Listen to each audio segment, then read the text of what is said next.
Hello, everyone, and welcome to another episode of Unstoppable Mindset. And what does that mean? Well, it's different things to different people. What can I say? Today, we get to talk with Gordon Firemark. I got to be really careful because he's an entertainment lawyer, he's a podcast lawyer, he teaches courses. And at least we're not in the same room, so he can't get me that easily. But I'm really glad that he's here. We've been chatting about entertainment a little bit, and we've been chatting about law, and we've just been preparing for this, and I'm glad that we are able to finally do it. So, Gordon, welcome to Unstoppable Mindset. We're glad you're Well, here.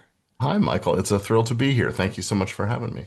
Well, I'm really glad that you have the time and are able to do it. Why don't you tell us about the early Gordon growing up? That's always fun. The early Gordon growing Oh, up, sure. I was that kid. Were you? Really? I was a chubby redheaded kid. So I was a target, if you know what I mean. Target of Ah, affection from my mom's friends and the ladies in the community, and I won't go so far as to say bullying, but certainly a lot of teasing from my fellow kids. And I guess it helped me develop a bit of a thick skin, but also, that's just a mask or a shield of the real sensitive, gooey inside. I hear So, you. I people have asked me about my life growing up, whether I was bullied much as a blind kid in public mm, school. And I guess in the 50s and 60s, I never experienced that much. I did a little bit, but mm, not much, just a couple times. I think that part of it was I made friends with the principals and vice principals and things yeah. like that. And I don't know if that was well known, but just in general, I guess people looked out for me and I really didn't get bullied much. And I'm Oh, very grateful for that. oh, well, that's fantastic. No, I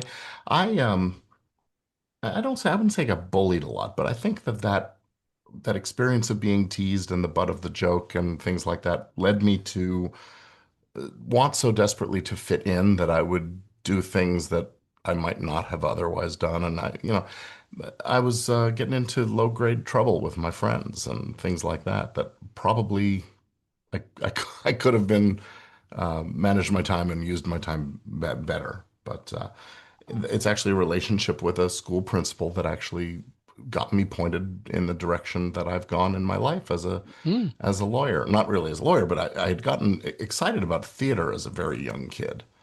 And then I started getting into this kind of trouble at school with friends and things like that. And the school principal pulled me aside one day and asked me, would I run the lights and sound for the school's variety show? Ah, And that set me on a path to running the lights and sound for the school shows and then into high school and then into professional theater and at theme parks and things like that. And by the time I got off to college, I was set to be in the theater, was what I thought. But the theater program at the college I attended, University of Oregon, was a performance-based program, and I ah, was a behind the scenes guy. yeah. So that More of led a me to more of a exactly. techie.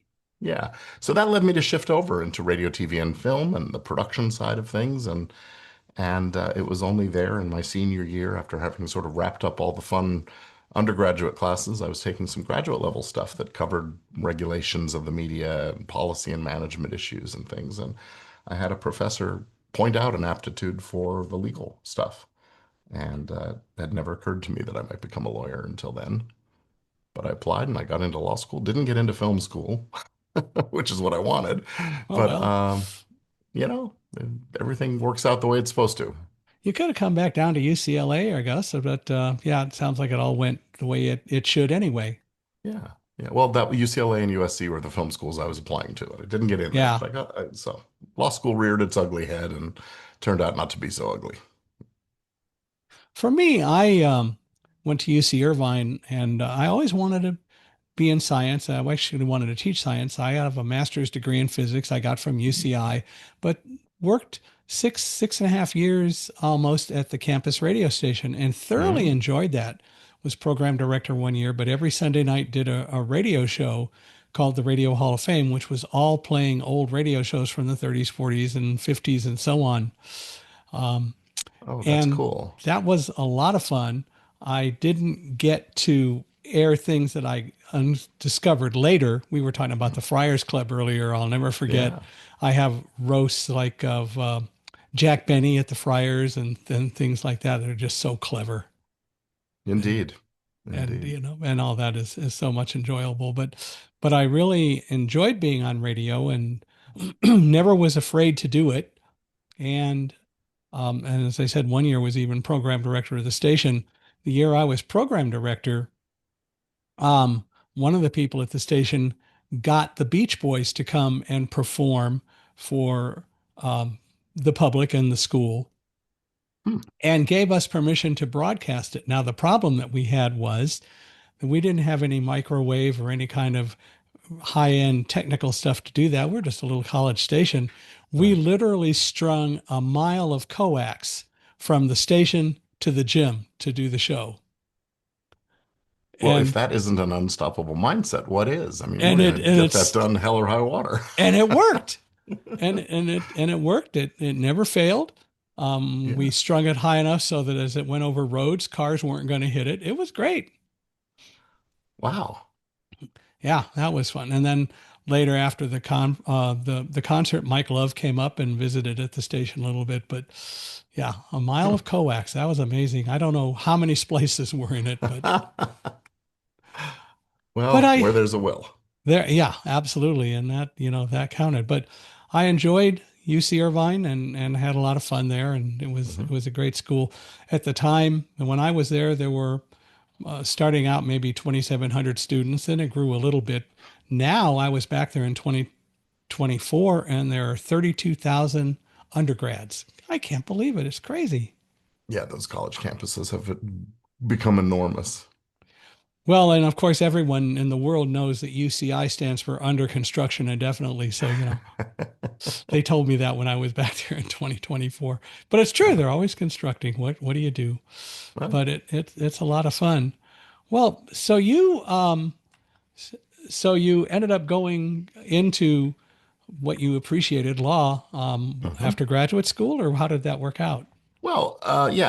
After college, took a couple of years off and worked in the television business here in Los Angeles, just in time to as I was getting ready to make a job change. I was working for a cable sports operation, and I'd never been a sports guy myself, which probably made me good at the job actually, because I wasn't invested in the outcomes of the games. I was invested in the coverage.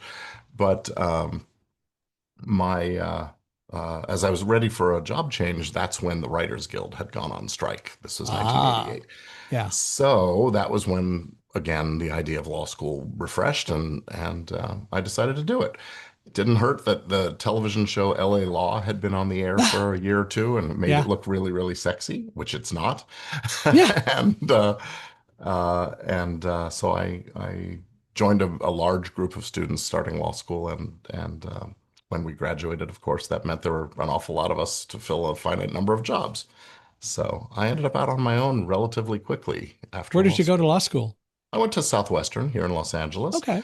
which is, very respectable school with an excellent program in the entertainment field. So I didn't know that exactly at the time. I just went where I could go, and that was in my hometown.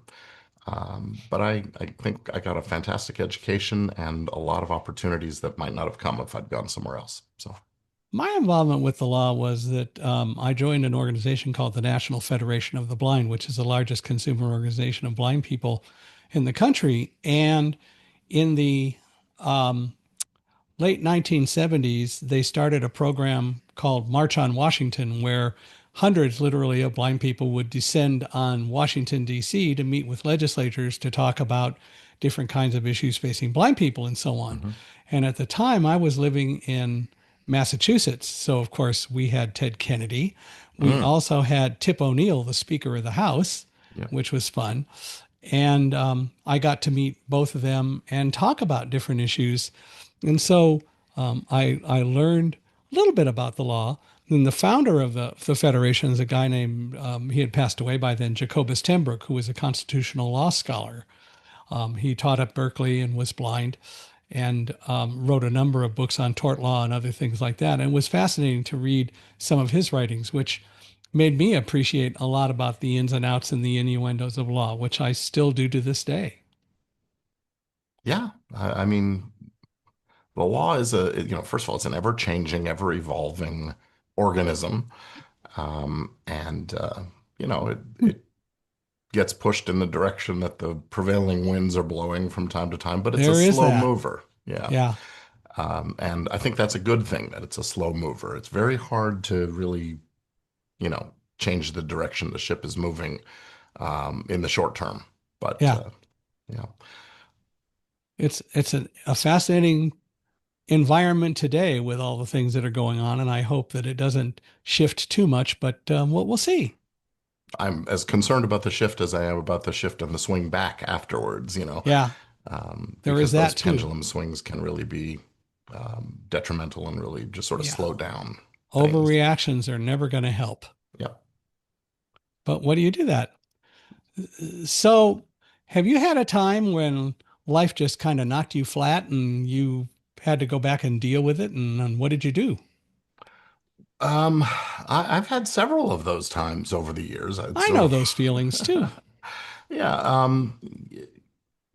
Fortunately, not everything all at once. If it's not if it's a personal relationship, then maybe that happens when the career is doing okay, and of course, that knocks you on your heels, and you end up slowing down at the other things while you regroup. But yeah, I've had. Um, well, I'm trying to think of a specific example of those, and I'm sort of hard pressed to do it. One thing that I wouldn't say it wasn't something that really derailed me, but it certainly showed me what can happen in the world, sort of opened my eyes. And right after I finished high school, actually, so it was before I started college, I was on a tour in Europe with a group of my classmates and some teachers, and we were crossing over the Alps. The Simplon Pass is the name of the pass. When the bus we were on lost its brakes, Ooh, and we were careening down these mountain roads and across crevasses and these bridges, and the driver is doing his best to keep us, upright and on the road. And at one point, there's a hairpin turn coming ahead, and he knew we weren't going to be able to make the turn. So rather than try and roll over the bus, he went through the barrier, and we rode the bus down a slope and then off of a small but significant cliff, and he landed us on the four wheels, and then the front end went down and the back end stayed up, and it was quite an experience. And fortunately, most of us were not injured severely. Nobody was killed. Nobody was injured so severely that they were permanently disabled or anything. But hmm, it was, one of those things that life throws at you. And I remember after being seen at the hospital and sent to our hotel and calling home to, the world was, the news had gotten its way around the world, of course. calling home and asking mom, send me a ticket. I want to come home. They said, no, my parents would, no, you're staying. You're going to finish this trip. This is an important life experience. And, um, there's an example of just sort of pushing through and taking things as lessons. What did you think when they said that you're staying? Well, I mean, they were my parents. I was going Yeah, to follow their instructions. And I think they made sense. yeah. It's not like I was going to be stuck in a hospital bed for months and months. And um, I was able-bodied enough to continue and enjoy the trip and document it. I was big into photography at the time, so I Ah, documented the trip and the accident, and really, formed bonds with some of those classmates that I probably wouldn't have otherwise. So considered a formative experience. well, and sometimes we need some of those things. Absolutely. Yeah. Absolutely.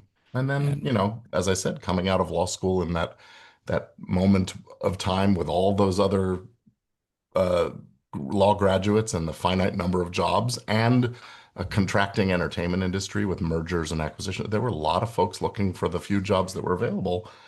And I thought that the law degree was going to be my, golden ticket. It turned out to be made more of lead, but at the yeah, time, um, But another learning experience and a lesson in perseverance and uh, I guess trusting in oneself and higher power, if you will, to guide us and lead us where we're supposed to go. Yeah. Have you ever had times that you just thought things were going so bad you wanted to quit? And how did you deal with that if that Um, happened? yes, I don't think I've ever told anybody this story, but there was a moment, a morning when I woke up. I had been through a bad breakup with the girl I was dating at the time, and just didn't know that I could go on, and caught myself thinking about the worst thing that one can do to oneself. And fortunately, I caught myself thinking about it, not doing it, and I reached out for some help. I got into some therapy and managed to put that behind me fairly quickly and easily. I don't think I was that serious about it, but it was, I scared Still, myself. yeah, So, um, that you can't always do it all yourself. You have to reach out for help and take it, accept it when and it's that's offered. really the operative part of it. You should take Mhm. it and you should accept it. And you're absolutely right. It's That not a makes sign of sense. weakness. It's a sign of No, strength that you know when you need help and you take it, ask for yeah. Or even if you don't know it, but it comes along, and at least you're it. smart enough to take it. That's important. Right. I remember I started a company, and we had some financial problems, um, and we were living on credit cards for a while. Uh-huh. And one of the things that was very, very frustrating, but one of the things that came along that helped me actually was a bill collector called one day, Hmm. and he was just ragging on me about how we should be paying our bills. And I said, we're doing our best. And he said, you should think about all those handicapped people who are not able to pay their bills. And he just went on and on. And I finally said, now let me explain something to you, Oscar. Whether you Hmm. know it or not, I'm blind. So don't talk to me about what's going on with people who have disabilities and all that. You don't know what you're talking about. If you want, come down here and see for yourself. But otherwise, I'm hanging up, and I did. But Hmm. just that taught me a lot, both about the extent to which people will sometimes go to try to do things, but also it taught me a lot about resilience. And by the way, we got everything paid off and it all worked out okay. But still, Yeah. um, things happen, and as you said, sometimes you got to reach out for help, and sometimes you just got to know when to back off. And sometimes you have to clap back when the people are talking to you that way, and good for you for doing that.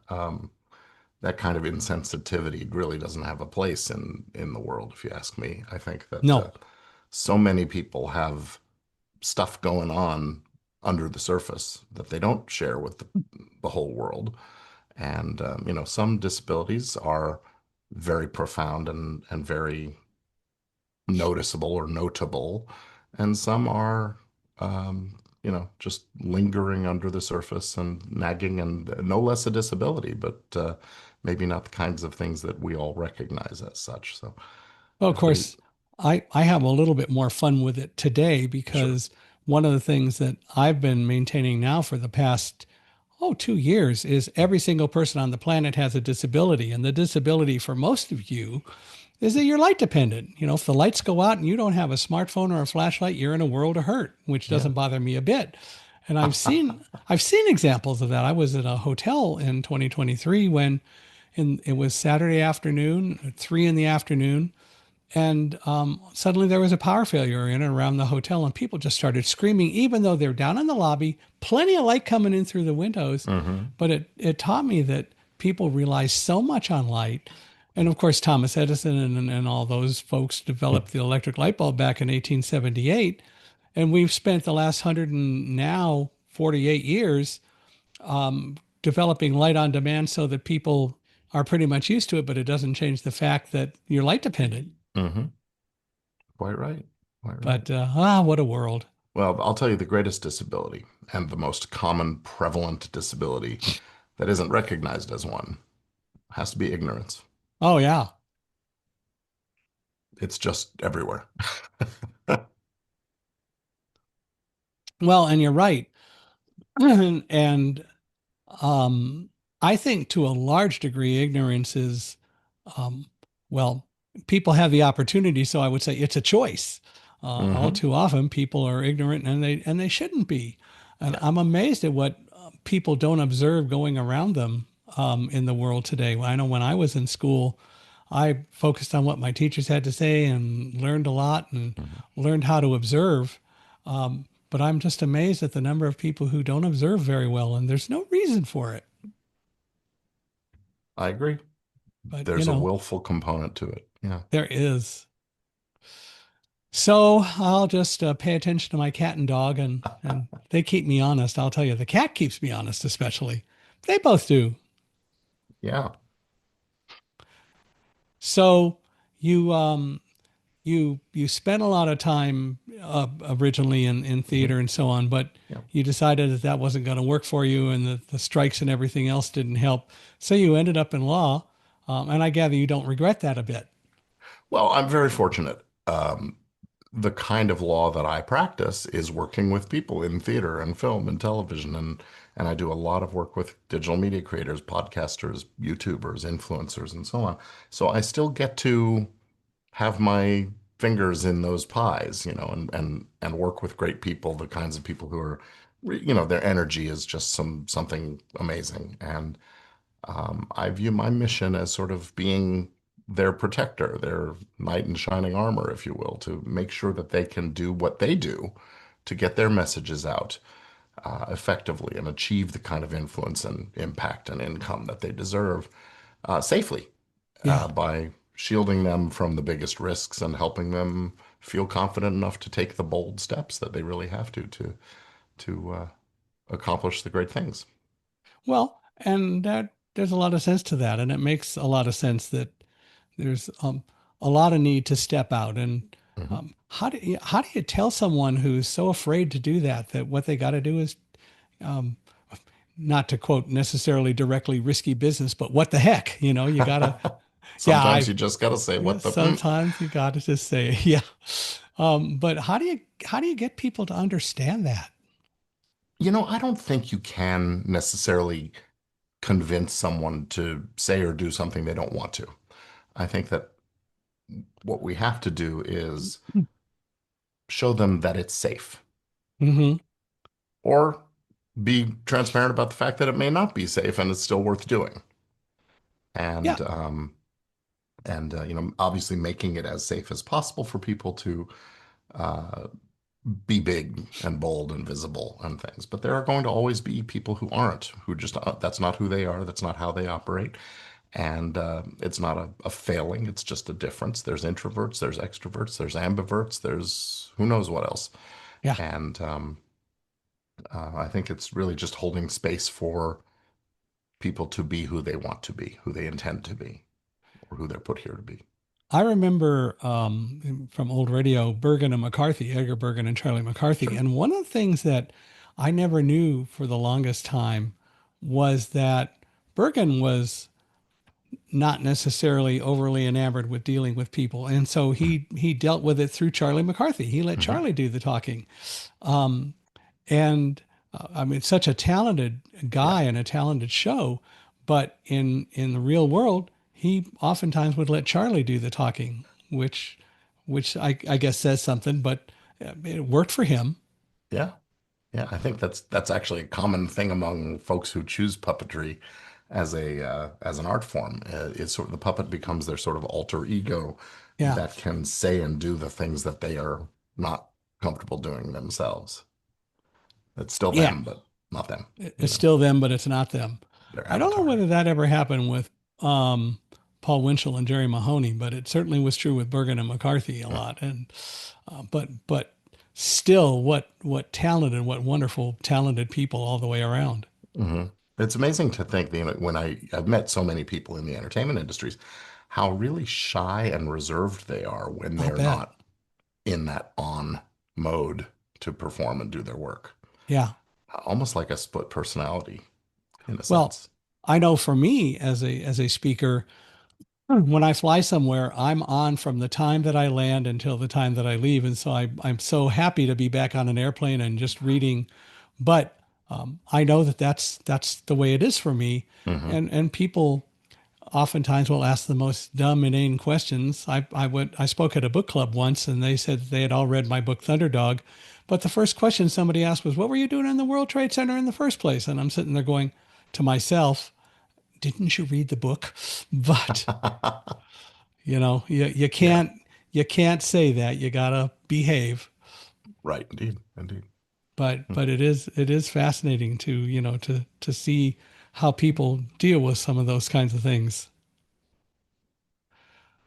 Yeah. So when you were trying to move forward, whether it was in theater or then when you started, especially with law, um, doors didn't necessarily just pop open for you. How did you move forward? What did you do?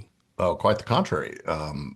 Doors weren't exactly being slammed in my face, but it was Right. certainly uh, it was a climb. I worked in a law firm briefly out of law school, and quickly realized that that wasn't for me, and that particular firm in particular, but also what I've learned about my personality is that I'm not great with bosses, and even when I'm my own boss, I'm not always great with bosses. But I well, it's interesting. I had left that job kind of in a huff, and I was only maybe a year out of law school at the time, and I was working. I moved back into my parents' house because of Hmm. financial concerns, and I was there, and my grandparents were visiting, and they noticed that my grandfather pointed out that, hey, you're on the phone every day. You have people calling you for help. You're doing the kind of work you set out to do. The only thing you don't have is an office. So I was very fortunate, and this one was a door opening for me. He Mm. handed me a check. He said, "Go rent an office and buy some furniture and do this right, for God's sake." He put it in perspective. Yeah, and so I did, and it was quite a struggle for a long time, and eventually you get to a point where you realize, yeah, I'm making a go of it. This thing works. I can do it. But it's been a constant study and learning curve of marketing and they teach you law in law school, how to think Yeah, they like a don't lawyer teach you and how to marketing. Yeah. research things. They don't teach you how to run a business. They don't Yeah. teach you how to run a law practice. So a lot of steep learning curve, but rewarding all the way, in one way or another. And here it is now. I'm not getting ready to retire or anything, but I'm 35 years into law practice, and I like what I do. I Yeah. like what I do.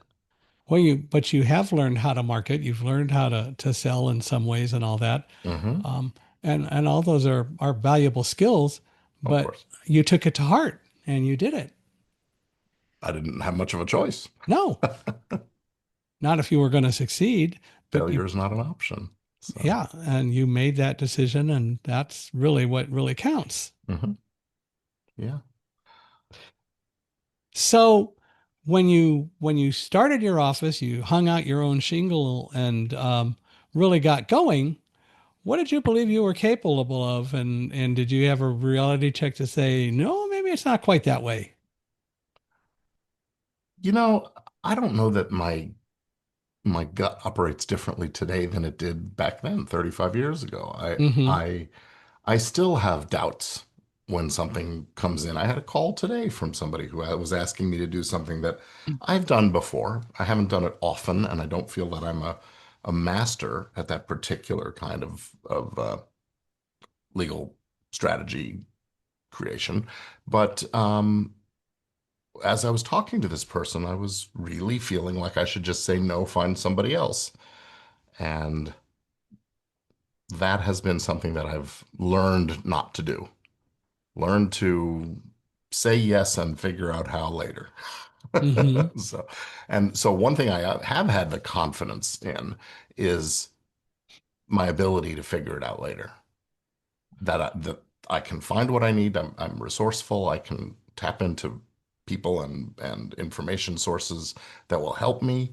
And that over the years, I mean, if you look at the way technology has changed in the last 35 years, it's gotten very easy to find information and get guidance and things like that. And trusting one's instincts, I guess, is another component that you just have to I've got a track record of successes, mostly successes, that I can look to and say, yeah, I can do this.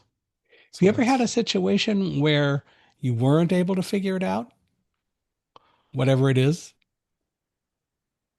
um, yes, it's interesting. I think that I'm one to kind of know my limitations, even though after all I've just said, knowing my limitations enough to recognize I'd be getting in over my head with this, so I'm going to Ah, hand it off to someone who's better at this thing. Or just acknowledging this isn't for me, this isn't what I want to do. Or sometimes it's just this isn't the person I want to do things with. yeah, Um, and it's important that we know our limitations, but that we're realistic about them and that we don't inflate them. right. Just keeping in mind Clint Eastwood and Magnum Force, right? Man's Mhm. got to know his limitations. Yeah. But at the same time, testing the boundaries Well, and from time that's to what I time was going to also. get to is that in reality, sometimes you can change your limitations, but you got to do it in the right way for the right reasons. Yeah. Yeah. Growth is a constant process, right?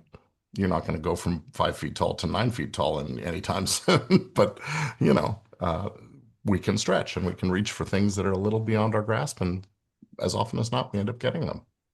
Yeah.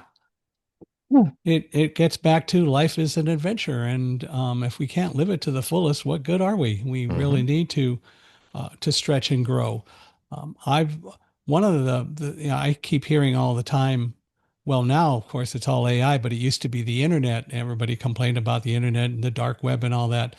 And for me, I've always felt, and I know why I feel this way, but I've always felt the internet is just the most incredible treasure trove there Hmm. is in the world because I know the lack of information I had access to and the doors that were open when suddenly I could truly go onto the web.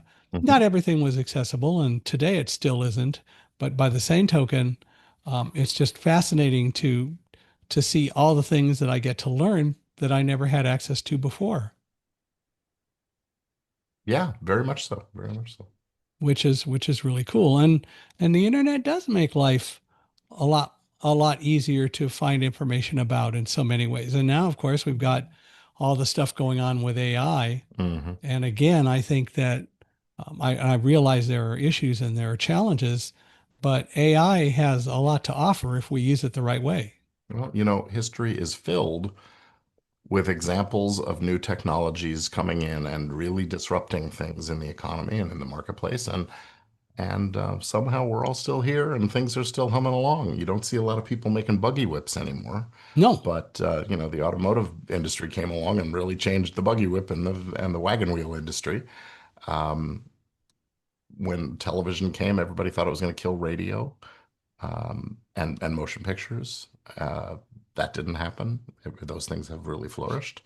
The internet, the AI, all of these things they've disrupted, but they've also allowed other newer developments. It's progress.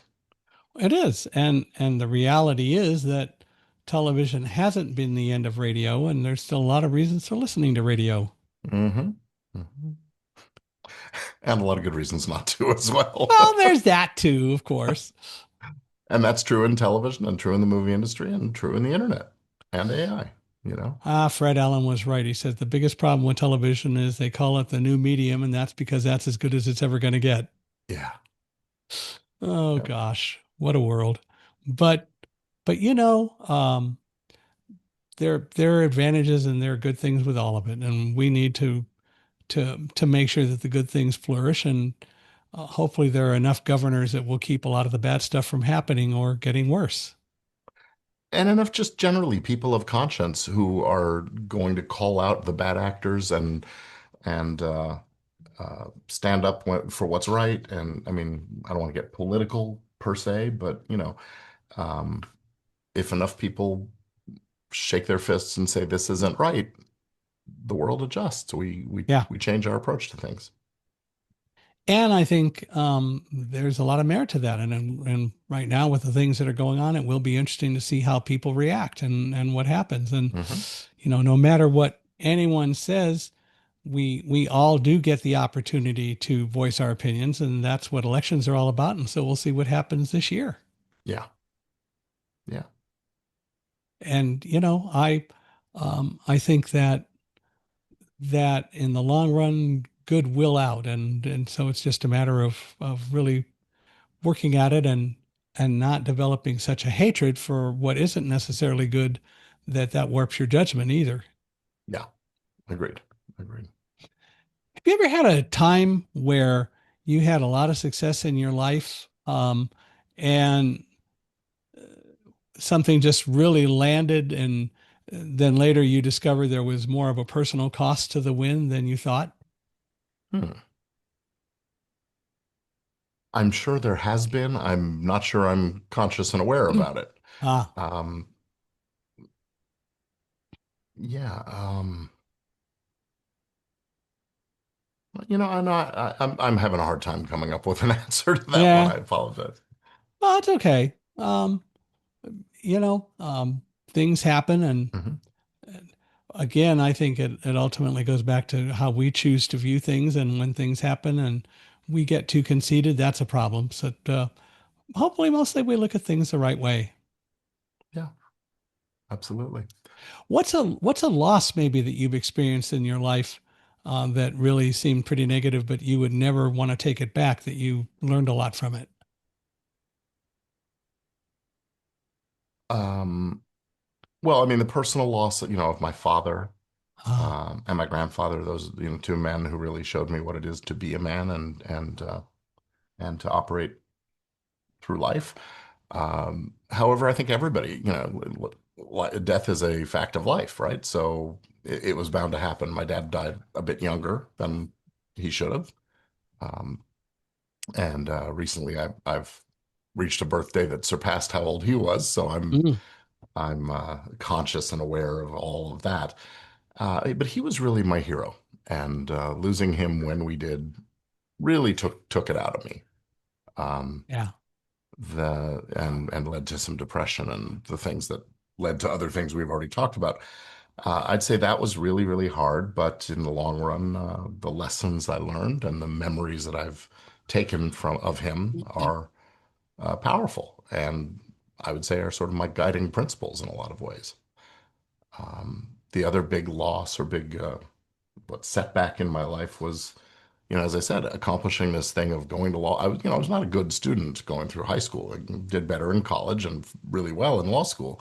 But that alone, that's the big accomplishment that was followed by the resounding thud of the rejection letters arriving in the mailbox, yeah, when I was looking for a job. And it turns out I'm better off having not gotten those jobs and been toiling away to line somebody else's pockets. And I've been able to build a practice that allows me to do the kind of work and serve the kind of people that I really enjoy. So, silver lining.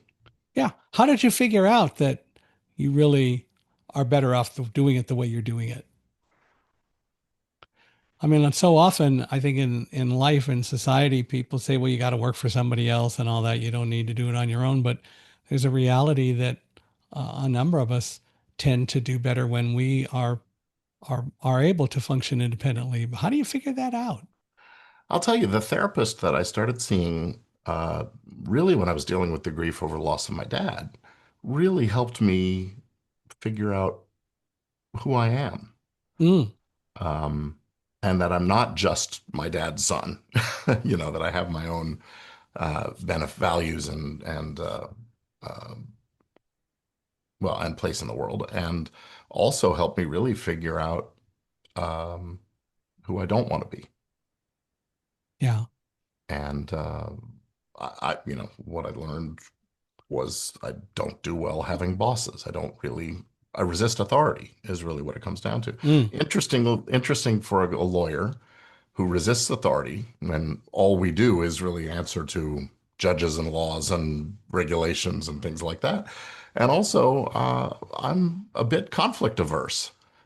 As a lawyer, that's not what you think of when you want to hire someone to represent you at least not in court. So I've, steered my practice and my work in the direction of constructive things, making deals, structuring deals, bringing people together to accomplish great things, rather than tearing them down and dissecting things. So Have you found, though, in general, say working with judges, Mhm. not to be necessarily the most horrible thing in the world, that they really are trying to do the right thing as well? Or have you found that there are some that are just not that way?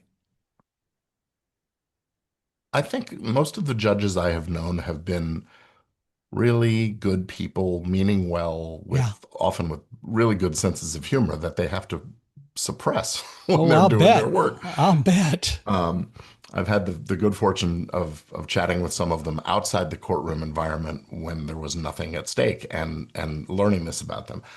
I would say that what's really the authority that I have rebelled against and that what I was really reacting to wasn't the judges so much as the system, Hmm. the the mechanisms that are set in place to make it possible for the judges to do their work with as little friction as possible. And that is, very rigid rules about procedures and deadlines for getting things in on time and forms and, everything has to be in conformity with a set of guidelines and the size of the typeface on the page sometimes feels like it's more important than the substance of the words written. And that's the kind of thing I really rebel against. Now that I say it, it's Well, not the bosses, but the system they operate in. and some of that does seem like it's a little strange. Why does it have to be a particular typeface or type style, um, and or a particular font size? But um, there are some of those things out there, and sometimes they do seem pretty strange. Yeah. Well, I mean, it's some of that is a little bit like asking, well, why is there a law that says we have to have turn signals on our car? And it's not necessarily about making it easier for us. It's about making it easier for everybody else to operate and avoid the collisions and the difficulties. So, um, there's usually a reason for things. It just sometimes is hard to see Yeah, in the moment. it's not necessarily explained as well as it could be. Quite right. Yeah. So you live with it, or you grin and bear it, and you move forward, and that's all you can really do. And sometimes, in a sense, it's a kind of faith, just an understanding that, you know, these rules are here for a reason. It's not on me to understand fully the reasons that I'm sure, but I'm sure they're there for good reasons. And if they're not, then let's explore that. That's part of Yeah. what we lawyers do also is let's dismantle the things that don't work and replace them with things that do. Have you had some success at doing that in the world? Yeah, in the less so about law, but more about the way things are done in the industries. I've I wouldn't call myself an iconoclast exactly, but I've definitely been one to try to come up with a new way or a different way of accomplishing the clients and the party's goals that serves everybody, even if it isn't necessarily the way we've always done it. That, in air quotes, the way we've always done it is Yeah. one of the biggest friction points that Yeah. I think holds us back in the world. Just because we've done it that way, Hmm. what's the logic behind it, Yeah. and why do we have to? Why not look at an alternative that might work? And some of the things I'm talking about have been done that way for 80, 90, 100 years. And, the film industry in the early 19 teens is not the same industry that we operate in now. And so why should we Hmm. follow those same guidelines other Yeah. than that it's just the way we've always done it? Yeah. Well, that gets back to the wagon wheel and everything else, and the buggy Exactly. whip. Things change, Hmm. and there's nothing wrong with that, um, as long as they're changing in a productive way. And oftentimes, they're changing to correspond to new technologies and so on. And in reality, they haven't really changed. It's just the process has, but the Yeah. the overall thing hasn't really changed a lot at all, Yeah. which is understandable too.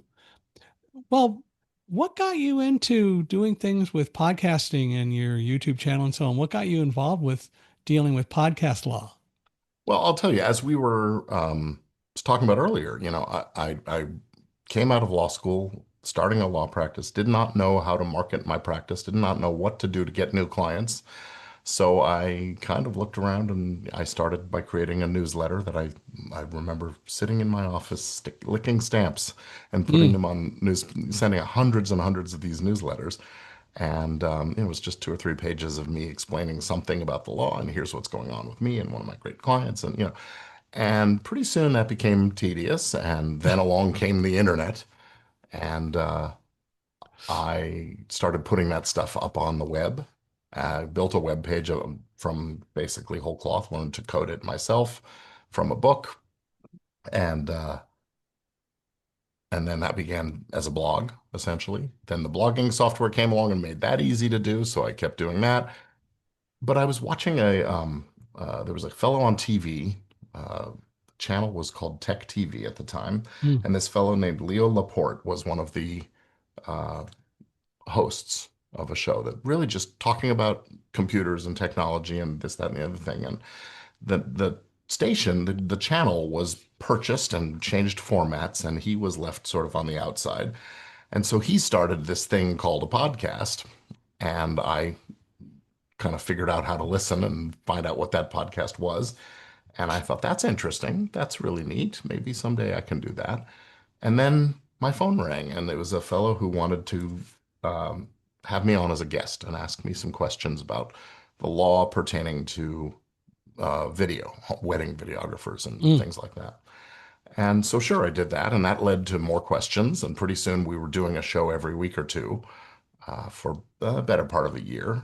And then his bosses came and said, "Hey, you're moonlighting. You got to stop that. We don't want you doing this other thing." Oh, So he had to quit. Well, I was hooked, and I realized this is going to be something I can sink my teeth into. And I was a geek enough with technology and computers and microphones that I figured it out. And I began following this other podcaster who I had the great pleasure of sitting and talking with just a few days ago, a man named Cliff Ravenscraft, who was then called the Podcast Answer Man. And he kind of taught me in episode by episode fashion how to create a podcast. So I did. Found a co-host to join me, and we created a show called Entertainment Law Update. Um, Coming up on 18 years ago now, wow. something like that, and we're still going strong. Still producing that monthly episode, legal news roundup for folks in the entertainment, basically speaking to other entertainment lawyers. And that was intended as a marketing uh, initiative for my practice and for hers, and it's done us very, very well. Um, so that's how I got into creating podcasts. And in the course of doing that, I thought, I know entertainment law, but I better just make sure that what I'm doing here, I'm playing by the rules. So I ended up researching and finding out and identifying all the sort of differences and the nuances in this new medium. And that became a book called The Podcast Blog and New Media Producers Legal Survival Guide. And it is still to this day the book on the law of podcasting for creators, for podcasters. Right.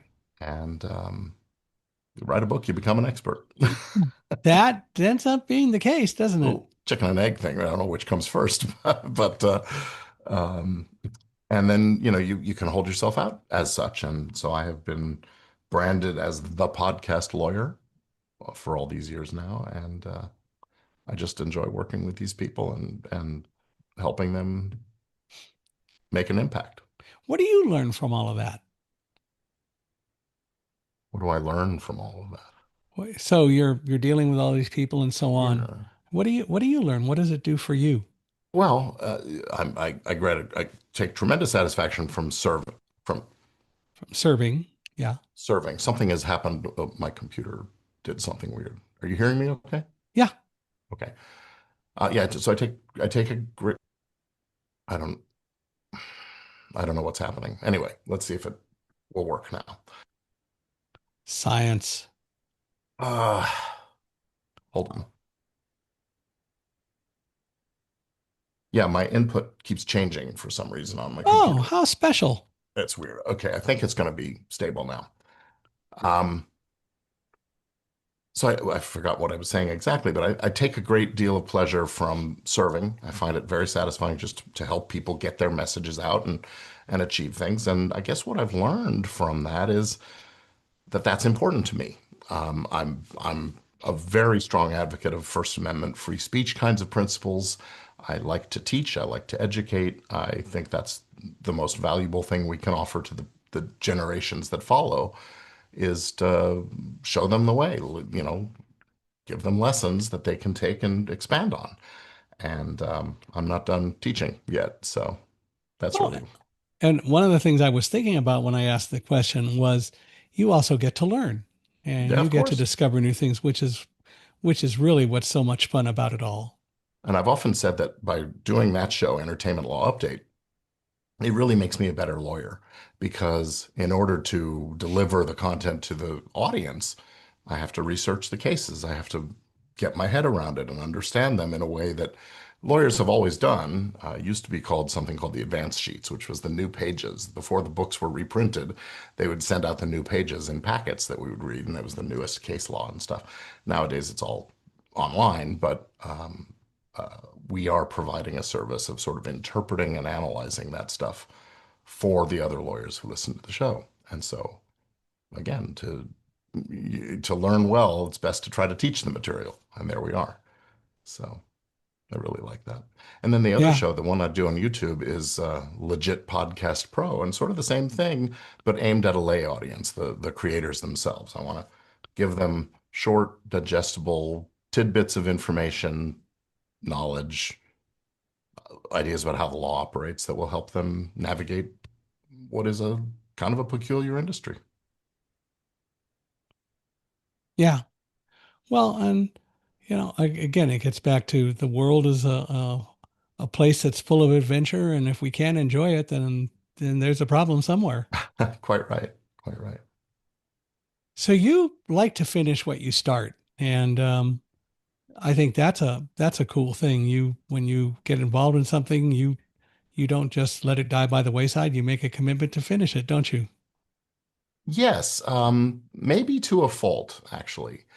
If I look back, there are probably some projects that I've started and finished that might have been better off being left at some point along the way. But maybe it's a little OCD of me or something, or something that drives me to complete. Hmm. Uh, Not necessarily perfectionist. I'm pretty sure I haven't done anything perfectly in my life, but it certainly is satisfying to reach the end and know, okay, I've done my best. Can you tell us, without mentioning names, if Hmm. that's an issue, just a story, something that you've done, a case that you worked on, and how you helped maybe even changed entertainment law a little bit by what you did? Oh, well, let me think about that here. That's an open-ended question, isn't it? Well, I mean, early in my career, when I was still in the firm that I joined, I was working on a litigation matter that ended up really, I won't say it changed the law, but it really it sent some shockwaves through the industry for a while. It was a case involving hidden cameras, Mm. and the news magazine shows that were basically sending in interns with cameras and microphones concealed on their person to have conversations with people in a private setting. And we didn't break ground on the privacy law, but we certainly reinforced where the boundaries of privacy are. And so that was a fun case to work on and satisfying to see the result.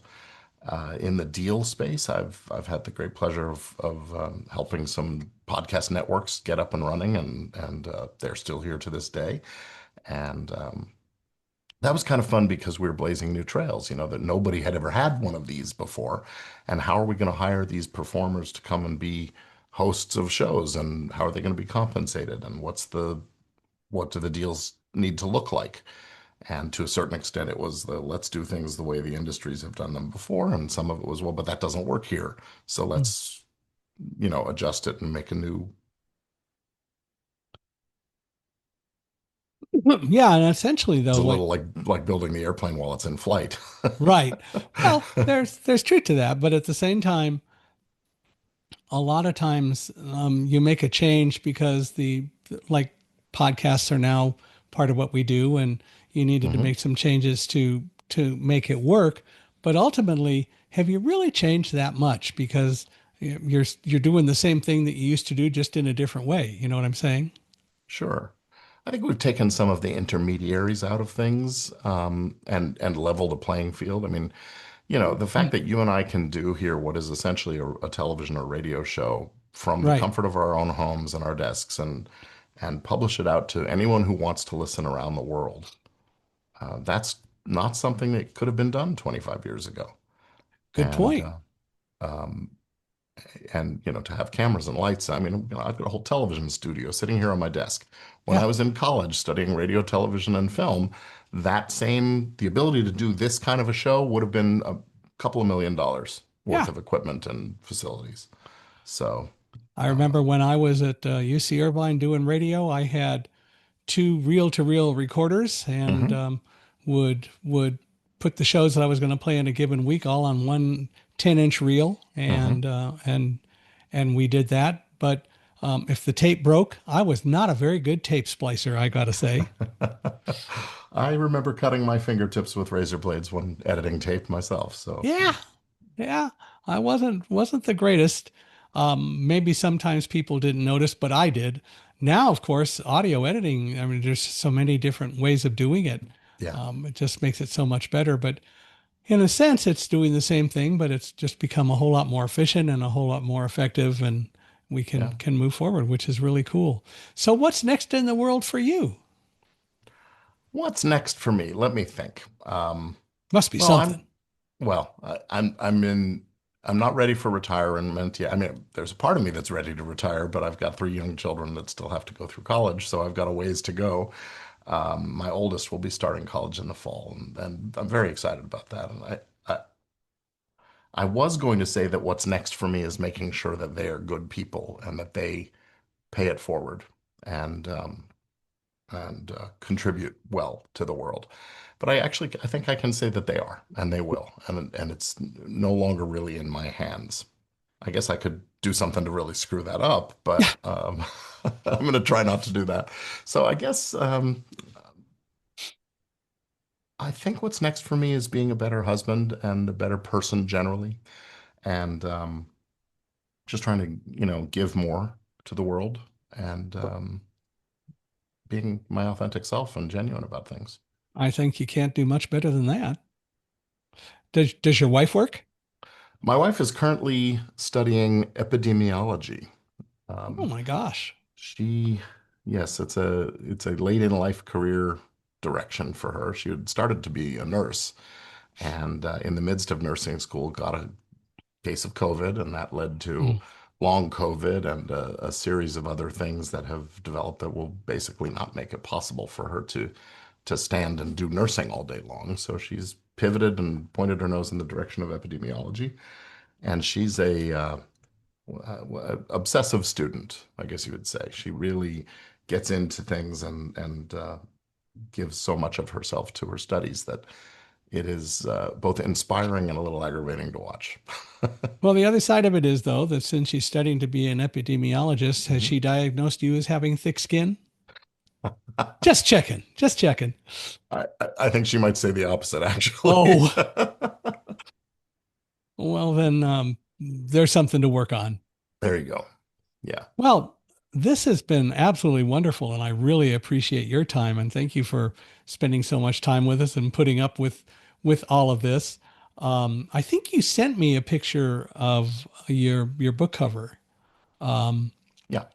and anything like that. If people want to reach out to you, how do they do that? Well, you can always reach me on email, gfiremark@firemark.com, or on most social media, gfiremark is the handle. And my website, thepodcastlawyer.com. Firemark, good Irish name. It's one of those names that was invented at Ellis Island, or the immigration center. It wasn't Yeah, actually Ellis Island.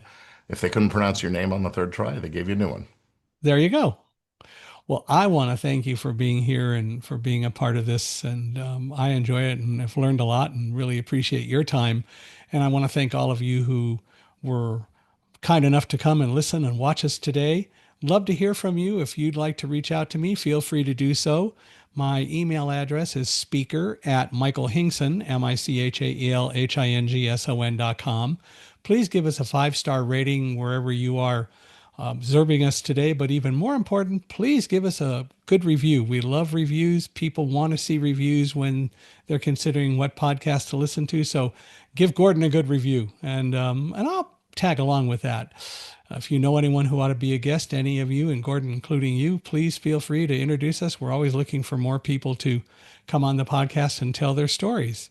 But with all of that, I want to thank you once again for being here. This has been absolutely joyful and wonderful. Thanks, Sue. It's been a delightful conversation. Appreciate it. If you're ready to go deeper into the ideas that shape how we see ourselves and others, I have a free gift for you. Head over to michaelhingson.com and download my free ebook, Blinded by Fear. Keep learning, keep questioning, and keep choosing to live with an unstoppable mindset.